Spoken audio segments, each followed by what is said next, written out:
I wrote this song a month or two ago. It's unapologetic, so I need some participation. Sometimes in Unity we apologize for what our beliefs are. We don't want to let it out too much. Did anybody else find that? Somebody says, "What church do you go to?" Here's an unapologetic response. And it's a call and response, so you'll get the hang of it. Basically, there's two main chorus sections to it, and you can join in with the rest if you can find your place too. The first section is turn on the light, turn on the light. Turn on the light, turn on the light. Sing it with me. Turn on the light, turn on the light. Turn on the light, turn on the light. That's it. And then the second section is unity, unity, hey, unity, unity, ha, ha, ha. Unity, unity, hey, unity, unity. No ha-ha-ha's the second time. Let's do that one again. Unity, unity, hey, unity, unity, ha-ha-ha. Unity, unity, hey, unity, unity. We'll go straight in then, shall we? 2, 3, 4. We blind ourselves with who we might be. Our possibilities too bright for us to see.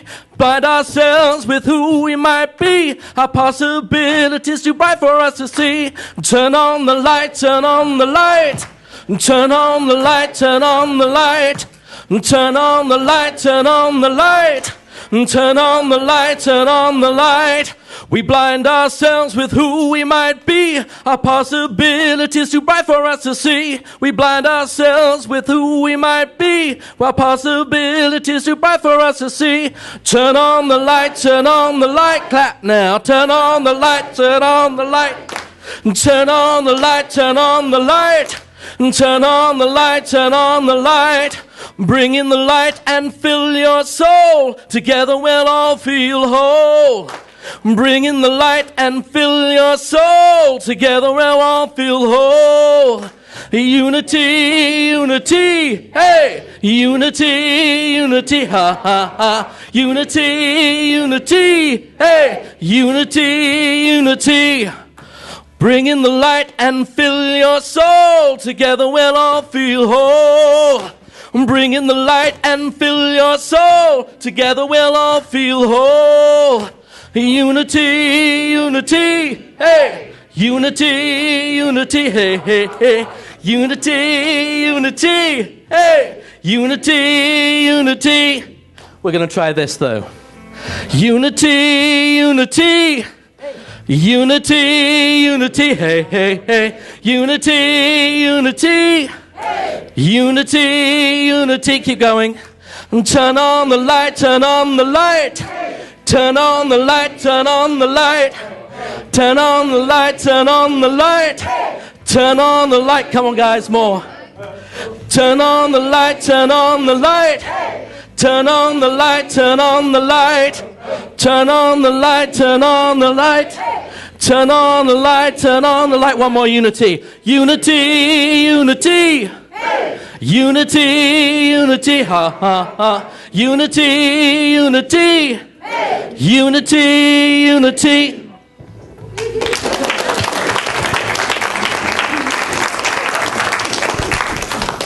Good morning. Welcome to Unity of Charlotte. Hey, I love that. I'm going to do that all the time. Every time we say unit, it's going to be like, hey. Wakes them up, though, doesn't it? In case you were wondering, Daniel Capel-Young is with us today, and so we're blessed to have that. Our wonderful choir. It's always my privilege to welcome you this morning and to just give thanks for the opportunity to be together. We're here as a spiritual community, deepening in our awareness of the divine, living from spiritual principles that allow us to cooperate and co-create with the divine life. And so sometimes in life we forget who we are. We forget that we're powerful spiritual beings. So it's lovely to have an opportunity to come back and remember the truth. So I'm grateful you're here today. If you are joining us for the first time, we just want to say welcome. We're glad you're here. If you did not receive a packet as you came in, we invite you to have one. You'll notice some people that are wearing blue ribbons, and those blue ribbons signify not only did they get first place in the 100-yard dash this morning, but they're also our greeters, and we are happy to explain anything you want to know, including the meaning of life. So they're really a font of information. Plus, they'll make you welcome. So we're delighted you are here. We also have a ministry of prayer to support you if you're in spiritual need. You'll find a ministry prayer box in the lobby, and also you can go online to submit your requests. We are delighted to pray with you. So there's always wonderful things coming up. I'm sort of in that period of looking at the new year, and there's lots of wonderful things coming up in the new year. But for now, we have one more day of this year. Right? Isn't it amazing? And so to signify that, tomorrow night we will have our annual Burning Bowl ceremony. If you've not attended this is a wonderful experience to just simply get clear about what it's time to release and let go of. So that's the Burning Bowl releasing piece. Then Susan and Jerry with their wonderful crystal bowls will be here. We'll do what we're calling a sound bath that resonates each of the chakras, so you're going to be all aligned with the divine, and then we'll set a powerful intention for going into the new year. So we invite you to join us 7 o'clock tomorrow. It's going to be a wonderful thing, and then you can go do whatever normal people do on New Year's Eve. I put on jammies and hang out with the dog, but I am aware that other people do other things, so we're just delighted. Also, I do want to make you aware, next Sunday, if you've not ever experienced this, we're going to do a white stone ceremony. Somebody said, hallelujah, I got a hallelujah, yes. So if you don't know what that is, you'll want to come next Sunday to find out, because it's really a fun, again, intention-setting way. Then we want to make you aware that our annual meeting is on January 20th. At that point, we'll be electing new board members as part of our process. We're also going through a membership renewal. Our bylaws require membership to be redone every 3 years, and so 2019 is that year. So even if you've joined recently, we're going to ask you to complete a membership form, and those are located on the table right outside the door there. And next month, we'll get them available, and we'll really do that. So that's coming up. Wonderful stuff. Beyond that, we invite you to sit back, relax, enjoy, remember who you are. And so let's take a moment to simply anchor into the awareness of this divine presence, this infinite power that we call God. And we simply sense and feel and know that there is but one life, one power, one presence, one being. And that in its midst we live, we move, we have our being. We let go of any sense of separation to remember that the very life that has created all has created us. That it is this divine intelligence seeking its highest expression. So this day we open our hearts to the presence of unconditional love. We open our minds to divine wisdom. We remember that we are drawn together in spiritual community to be the light for each other. How grateful I am for this time together, and how grateful I am for all of those who make this service possible and make this church possible. So many volunteers and leaders who share of their vision to create this magnificent community. And as we bring this year to close, it is with a sense of completion and also with a sense of anticipation for the good that is coming into our lives. So I'm grateful for this time, for this opportunity to be together. I simply name it as good, and through the power of the living Christ, I release this word knowing that it is so. As together we say, and so it is.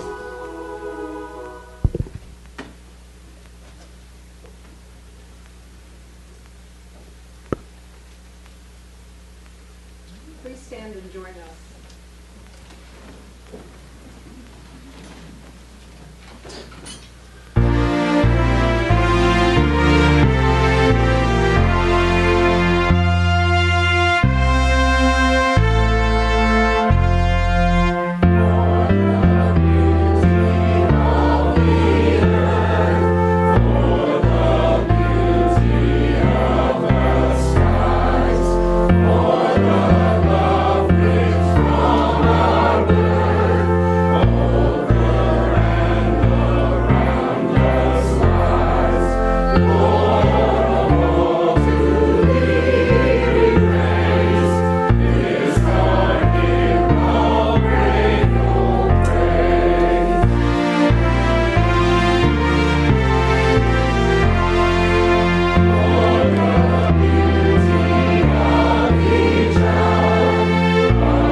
And while you're standing, let's just speak our affirmation for the last time in December. My soul awakens to the light within. I am made whole as I awaken to this inner presence. My awareness of the divine expands and grows. I know the truth, and I am set free. My soul awakens to the light within. Thank you.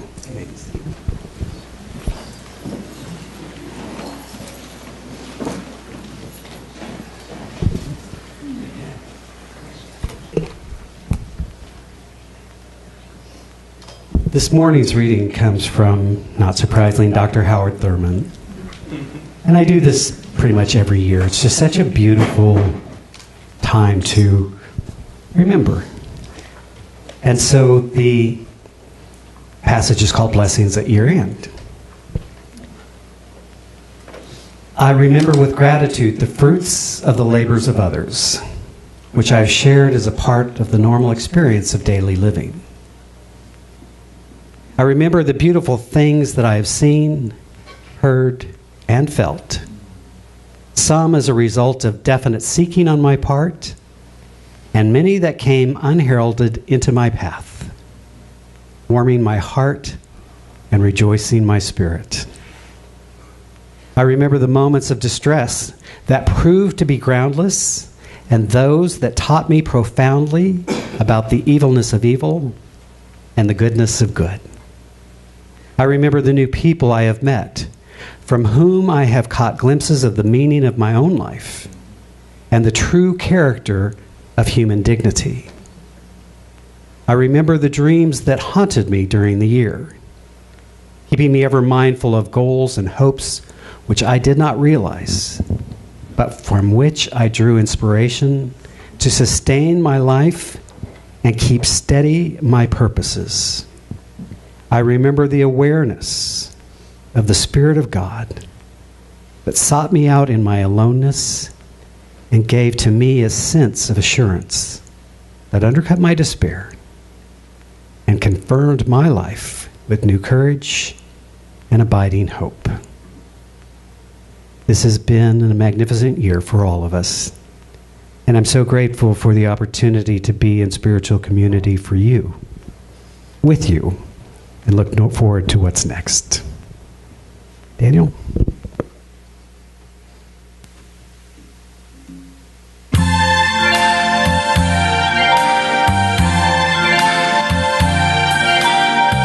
I see trees of green, red roses too.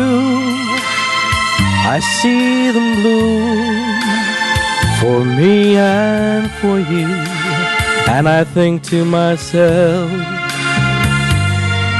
what a wonderful world.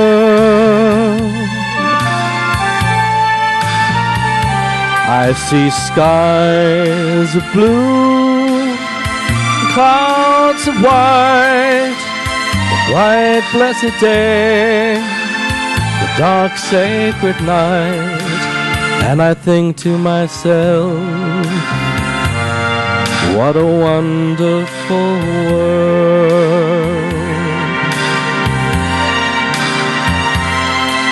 The colors of the rainbow, so pretty in the sky, are also on the faces of people going by.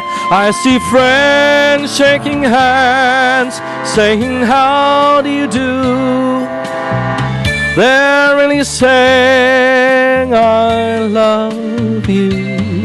I hear babies cry, I watch them grow. They'll learn much more than I'll ever know. And I think to myself, what a wonderful world. Yes, I think to myself, what a wonderful world.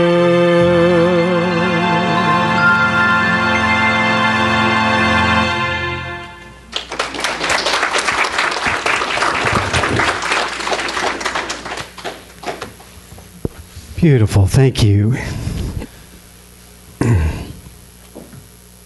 Wow. What a year. What a year. And how wonderful it is that we are bringing to close another year, another trip around the sun. It's always kind of fascinating to me that we build this whole thing up about end of the year and new beginnings and all that sort of thing, and it's what we do. But we can do that at any point. It's just the culture says let's do this. And so some of us are, I don't know about you, I always go through a deep reflection at this point of the year, looking at where I've been, looking what I set as intentions for the year, how I did, how I didn't do, what I accomplished, what I almost accomplished, what I decided early on that I really didn't care anyways, but it sounded nice at the time. All of those things, right? Every once in a while I say, I'm going to start doing, resolutions differently, like gain more weight, drink more, all those sorts of things, right? And they're like, yes, I did it. Yay me. Exactly. Yes, exactly. It's so good, right?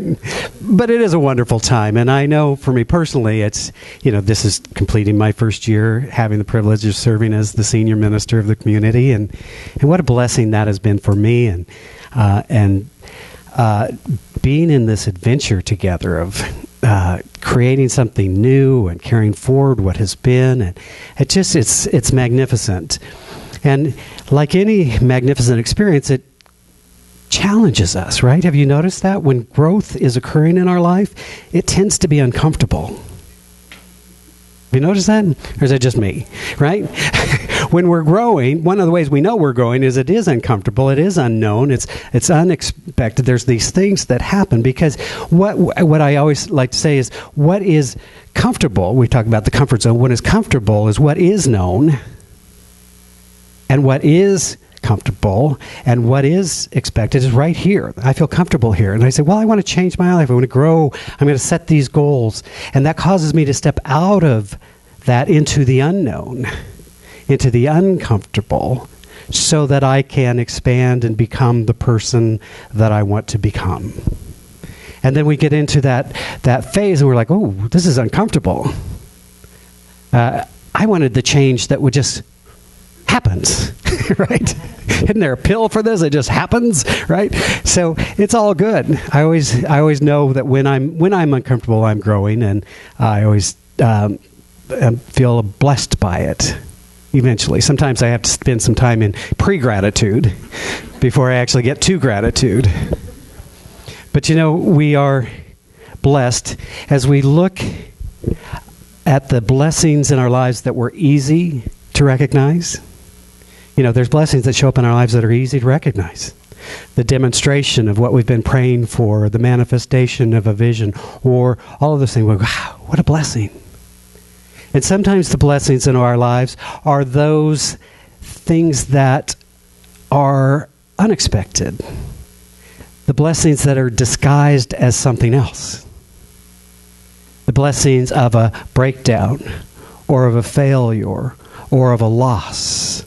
We say, this isn't a blessing. Not yet. But when we stay with it, when we remember who we are, then we ultimately find the blessing that was there. We experience the new lives that have come into our being, into our experience.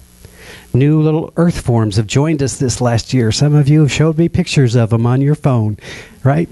Grandbabies and nieces and nephews and children. New beings have come, and also beings have left this planet for their next experience of life. All of those I call as blessings. You see,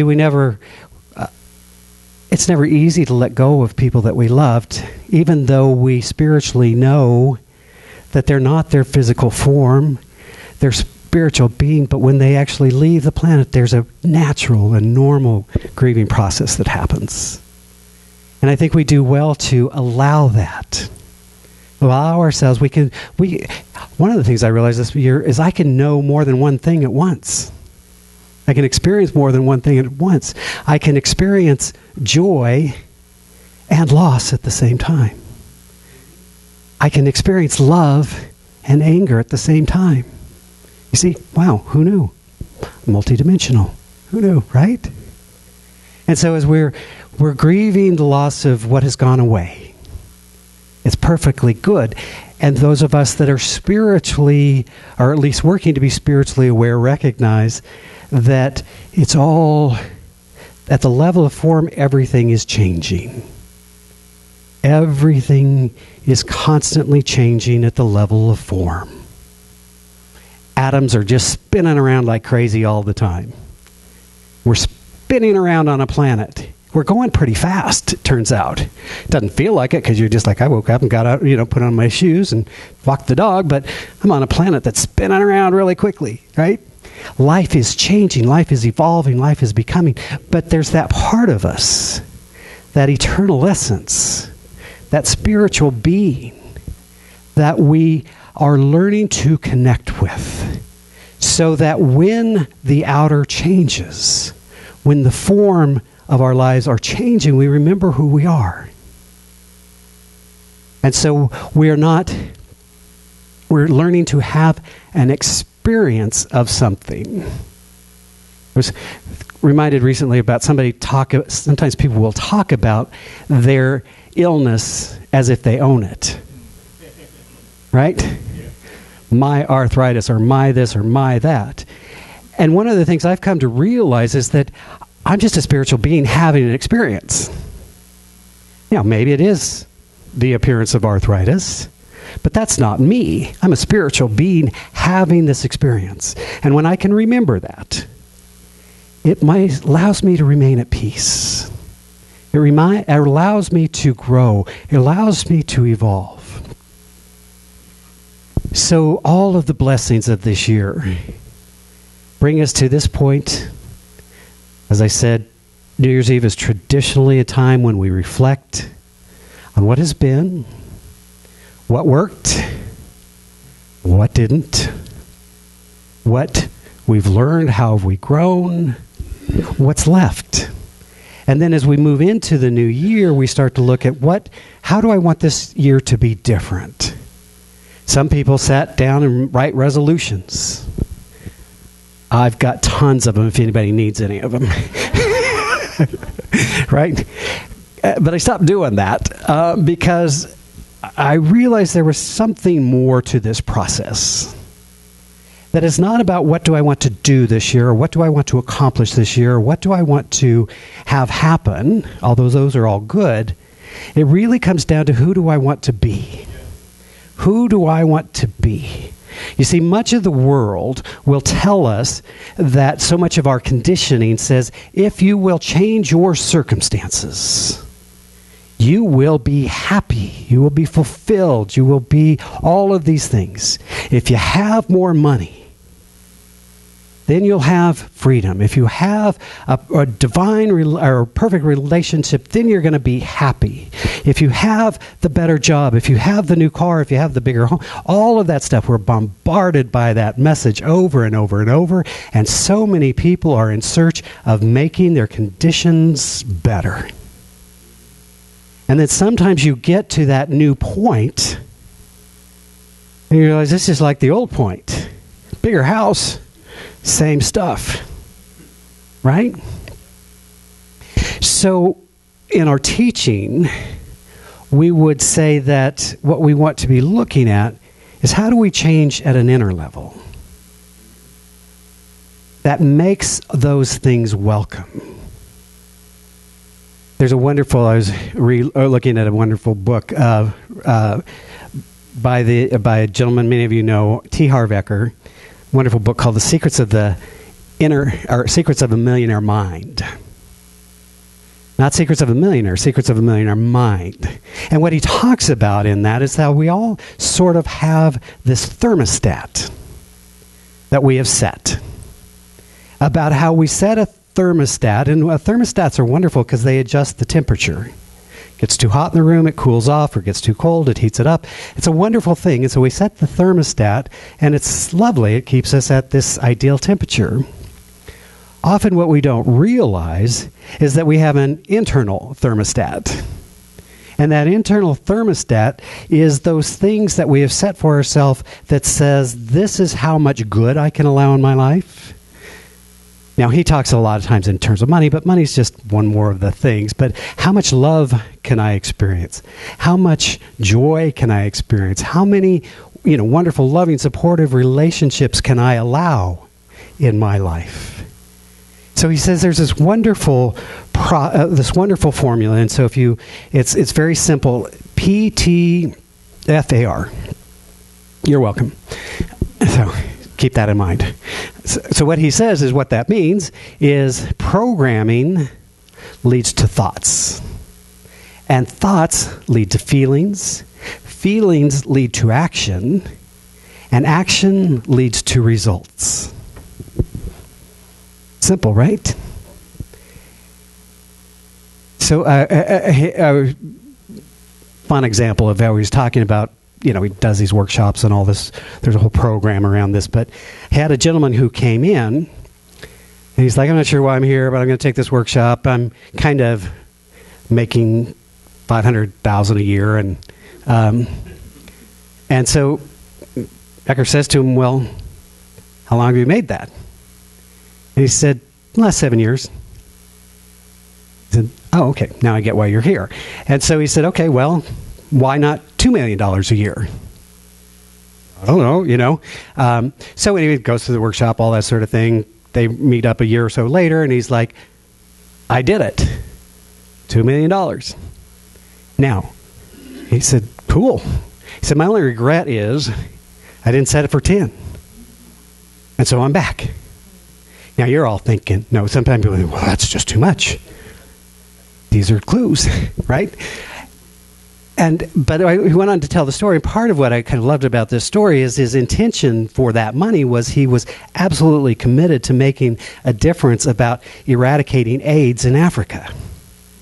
And realized that with $10 million, he could do so much greater work. And had the most important realization that the limit to what he could create was not what is possible in the world, but what was possible in his own mind. You see, unity teaches us that our world is a reflection of our belief. But because it's our belief, and we've lived it with a long time, we could call that programming, that we've been programmed to perceive reality in a certain way. We learned messages about money or about love or about relationships or all of that stuff. And then we confuse reality with our belief, not realizing that it is only our belief that not only attracts into our experience our good, but also filters out the other things. Isn't that amazing? Isn't it? I marvel at the power of our minds, the power of our being, and yet we don't recognize it. We don't realize that we have this powerful tool, so we go back into the old way of thinking that thinks it goes the other way, that results lead to action, that leads to feelings, that lead to thoughts, that lead to programming. You see, I always say, if you're in this teaching, you got to decide. I say everybody has to decide if you're going to be an innie or an outie. If you're an innie, you live from the inward out into the world. Most of the world is living as the out in. Sometimes people grow up thinking that someday they're going to meet a perfect mate. And one kiss, and happily ever after. Someday I hope to meet that person. But for many of us, we realize a relationship takes some work. It takes some evolution. It takes some growing. It takes some becoming, See, we grew up with these ideas of how things are, or people that are prosperous are somehow lucky, or all of that stuff. We just have all of this stuff. When they're in this opportunity, this is why I love our teaching, is that we get to keep exploring. And is that true for me now? What was true for me in 2018 was wonderful. It served me. But is that what I want to carry into 2019? Or am I really willing to re-examine and look and say, who do I want to be in this new year? There's a visioning process that talks about not what, it's fine to set goals. It's great to set goals. Better to set goals than not. But to realize that behind those goals needs to be the intention. If all we do is set a goal, so we say, okay, well, this year I'm going to make $100,000 or $200,000 or whatever it is, right? And we set that. We can go to work and we can create that and we manifest it. But if we haven't looked behind that, then it may be that our life looks exactly the way it did, which is a better cash flow, right? But if we look at not only the intention behind what we're setting our goals around, it is those intentions, that is the why, the purpose behind it, that really drives us. For me, in this church, this is not about how many people can we have on Sunday and all that sort of thing. It's about how many lives can we touch? How many people can we help remind them of who they are? How can we be a powerful force for good in the world that helps people understand these principles that seem so common to us but are kind of radical for a lot of people in the world? So that's always what drives me, is can we serve, can we fulfill our mission? Can we help transform and lift up lives through what we do here? It's a beautiful thing. So there's a wonderful passage in Mark. I come to it time and again. I didn't understand it as a child. A lot of things I didn't understand as a child. A lot of things I didn't understand as an adult. There's a lot of things I still don't understand, but I keep working on it, right? But in this wonderful little passage in Mark 2:21 and 22, he says, no person, I'm going to upgrade the language, sews a patch of unshrunk cloth on an old garment. Otherwise, the patch pulls away from it, the new from the old, and a worse tear results. No person puts new wine into old wineskins. Otherwise, the wine will burst the skins, and the wine is lost, and the skin as well. But one puts new wine into fresh wineskins. So if one of your goals for 2019 is making wine, helpful tools. Although we don't really use a lot of wineskin in our current process, more often bottles. But here's the spiritual lesson behind this. Because back in the day, when one was making wine, we didn't have bottles, and so we used, shall we call them, innards or wineskins, right? And the wine was processed and put into the bottle, and we know that then it ferments, right? And when it ferments, it expands. If you put new wine into an old skin, the skin explodes. What does that have to do with consciousness? What I believe we're trying to understand here is that sometimes we're trying to put a new consciousness into an old belief system. And we wonder why it falls apart. You see, sometimes you'll see people and they'll make a change in their life.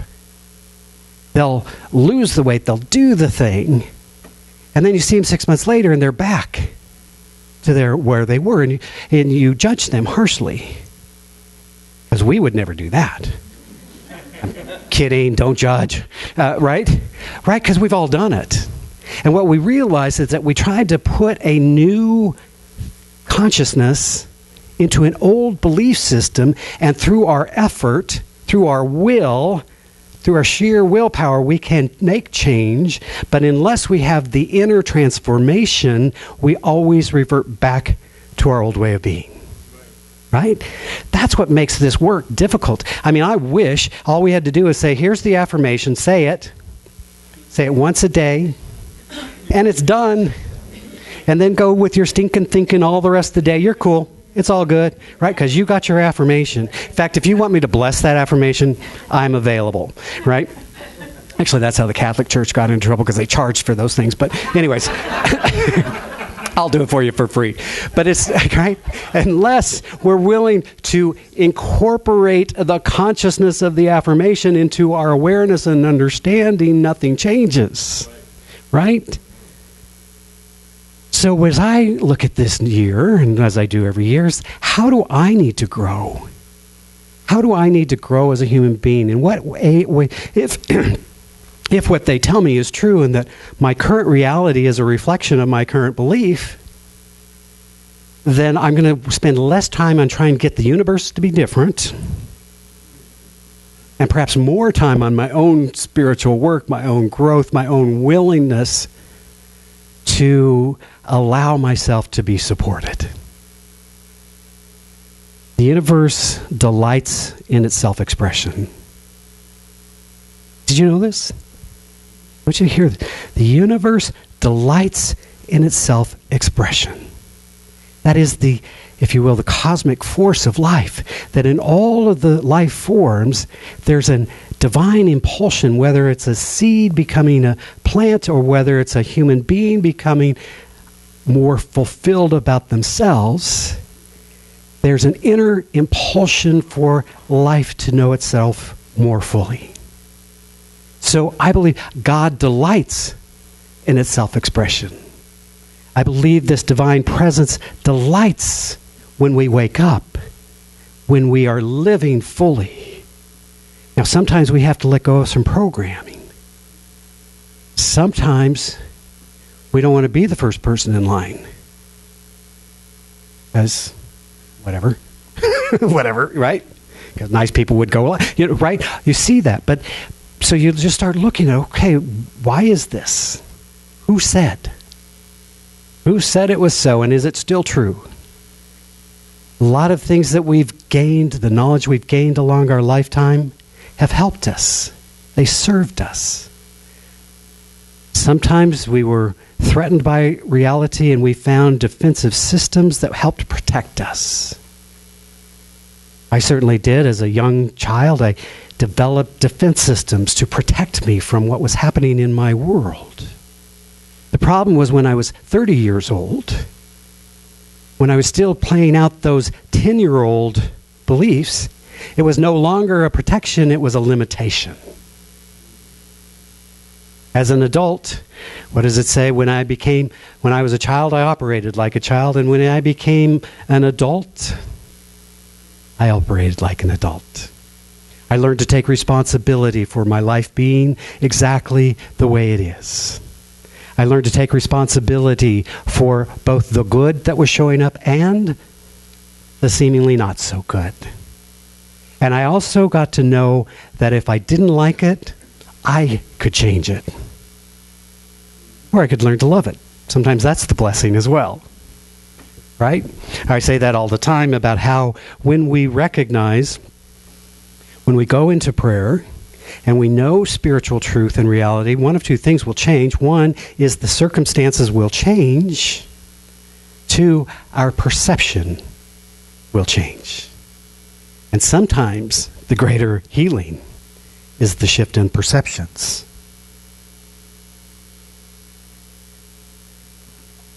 I was reading, had a little bit more downtime. For me, December has 7 services, so that's kind of a busyness, but there's also less going on in terms of the day-to-day stuff in the church, so a little downtime. And so I picked up a few books. And one, because I have lots, I rarely buy books anymore, but people give me books. And it's such a luxury, because I'm always like, what am I going to say next week? This was good. What are we going to say next week, right? But I picked up a lovely book, and you could pick one up too. It's a wonderful book called The Prosperity Code. And it's written by some dude named Alan Batten, who most of you know behind the scenes, not in front. But it's a wonderful, wonderful. I finally had a chance to really look through it and go, wow, there's just some great gems and insights. And he talks about the same thing, about how that we need to shift our thinking. We need to open our way of being. And he says that, we have to practice gratitude. We can't be whining and complaining about our lives all the time and expect it that is creating the space for something good to happen. Now, I don't know if Alan wrote that specifically for me, but I got it. So thank you, Alan. And I'm glad you didn't use my name. But, right? You get these little gems of information. It's like we have to keep practicing gratitude all of the time. It's okay to have life be uncomfortable. It's okay to want to change, but still from that state of gratitude for all of the blessings in our life. It's a beautiful thing.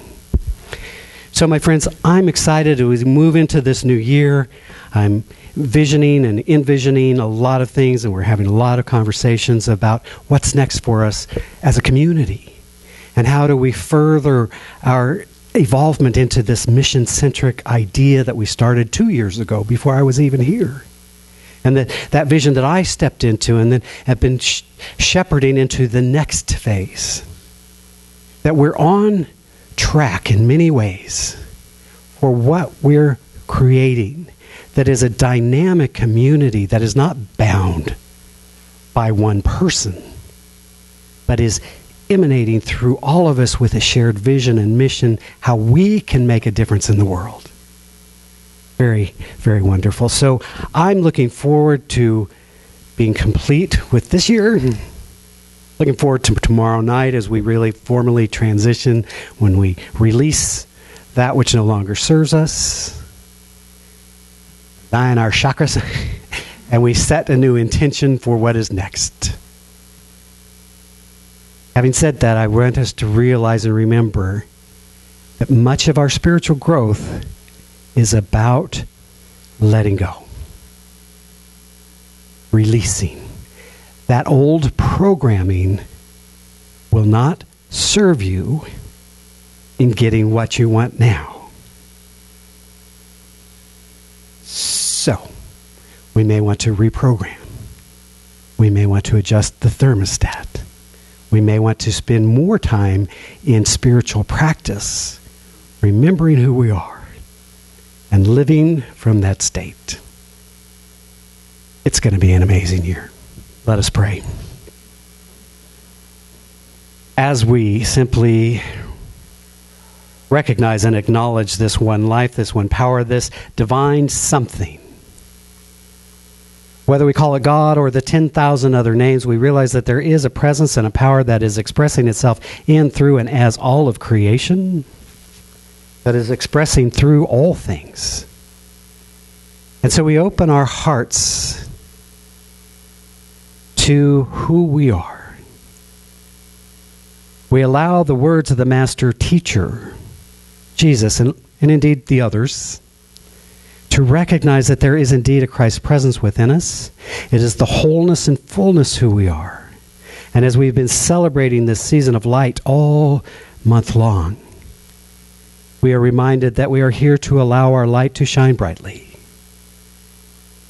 We are here to not only lift our own lives, but to lift the lives of others. We are here to bring forth that powerful something, seeking its recognition through us. So we declare for ourselves that which is true, that we are whole, perfect beings, and we allow that wholeness to reveal itself as health, as well-being, as vitality. We remember that we are abundant beings, participating in the one life, joyously giving, graciously receiving of the infinite bounty. We know that love is indeed the only reality. And so where there appears to be the absence of love, we choose forgiveness. We choose to see the truth. How very grateful I am for all of the blessings of this year. Those that came easily and those that challenged me. And how grateful I am for this spiritual community, for this divine idea called Unity of Charlotte. unfolding perfectly. We are indeed blessed, and so we extend our blessing to our brothers and sisters, not only in Charlotte, but in our state, in our world, on our planet. We hold that high vision for a planet at peace, for a world that works for all. And as my custom and my tradition, I bless all priests, rabbis, ministers, teachers of all faiths. For I know there are many pathways to the divine. And so I honor and celebrate them all. For all of these blessings and so many more, I simply give thanks. I allow it to be so, and so it is. Amen.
He's everywhere. He plays everything. He does everything. It's amazing. He'll dance later.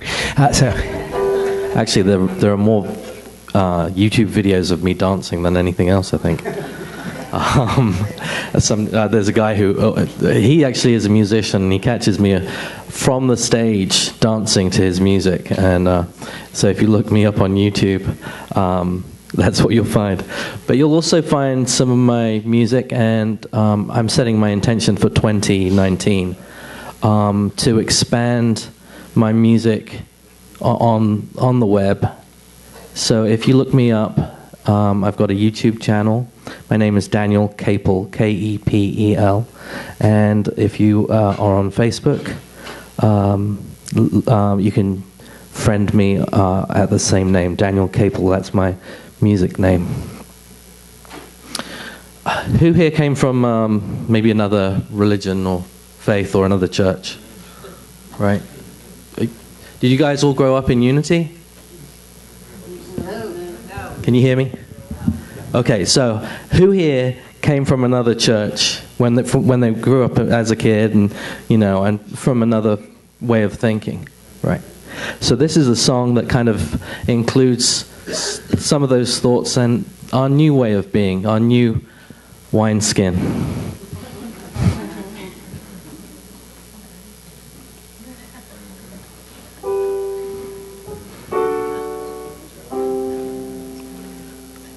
When I was a boy each week, on Sunday we would go to school, church. Wait a sec, let me start again.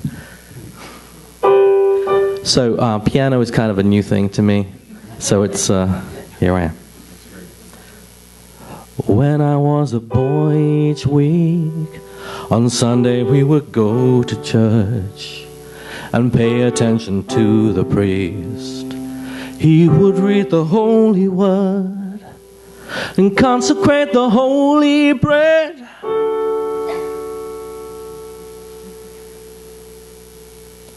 And everyone would kneel and bow. The only difference is everything is holy now. Everything is holy now. When I was in Sunday school, we would learn about the time Moses split the sea in two, and Jesus made the water wine. And I remember feeling sad that miracles don't happen still. but now I can't keep track. 'Cause everything's a miracle.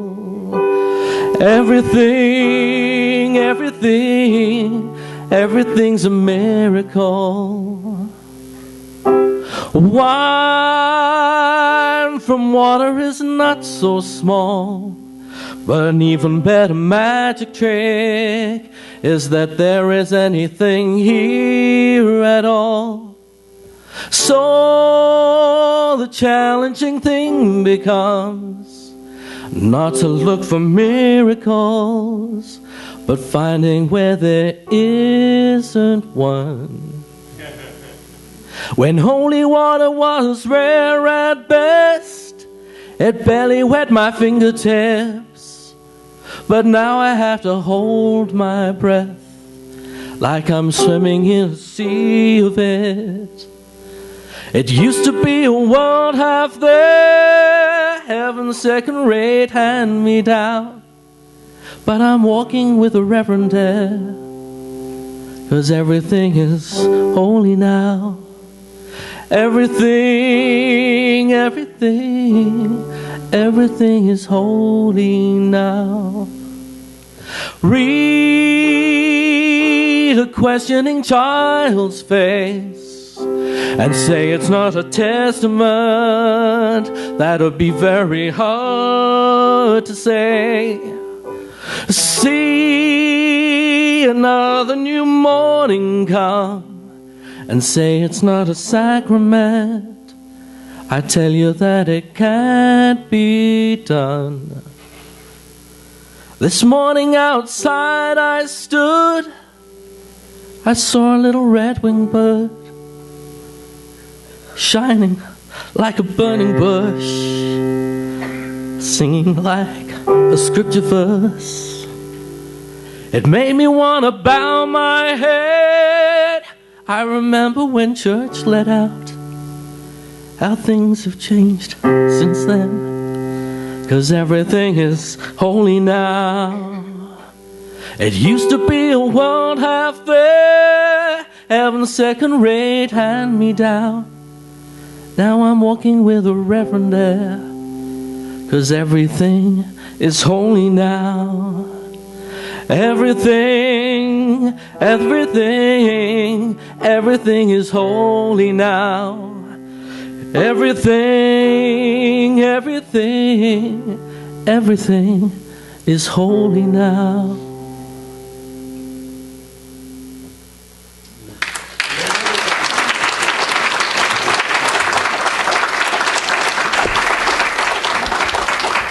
Oh, beautiful. Thank you.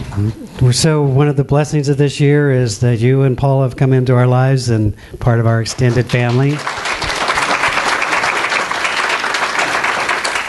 So let's stand and join together for our prayer of protection and to sing the peace song. From that place of knowing, join me. The light of God surrounds us. The love of God enfolds us. The power of God protects us. The presence of God watches over us. Wherever we are, God is, and all is well. So I'll see you tomorrow, or I'll see you next year. God bless.